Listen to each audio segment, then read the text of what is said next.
make sure that you collect from the customer. That is the most important thing. If someone has an invoice due, you actually have to make sure they pay for that invoice. So here's kind of a way that you can go about doing this. Make sure that you are very transparent as far as invoices. Send the invoice to the parent via email. Give them 2 weeks to look it over and ask the questions that they need to ask. So for example, you could simply send out an invoice to a parent on the 1st of every single month. Let the parents know they have until the 10th of the month to ask any questions at all that they truly need to ask. Whether it's, I thought I had a credit from last month. I don't see the payment from last month. I have a question of how this was on my invoice.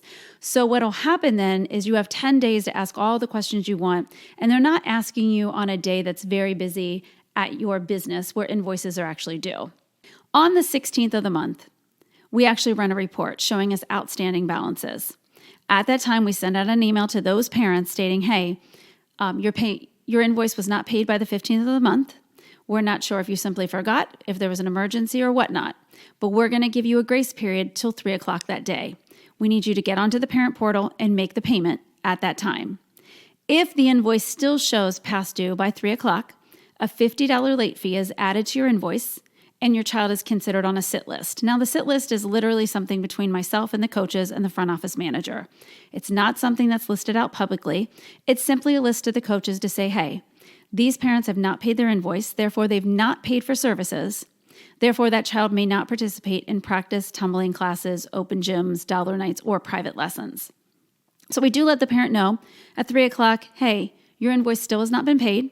A $50 late fee has been added to your invoice. And at this time, we ask that you not bring your child to practice or to the gym until the invoice is paid in full, including the late fee. Robbing Peter to pay Paul. That means you are using money to pay for things that you simply don't have the money for. So right now, we're talking, it's almost the end of October. Your music should already be paid for. Your comp fees should already be paid, or choreography fees should already be paid for.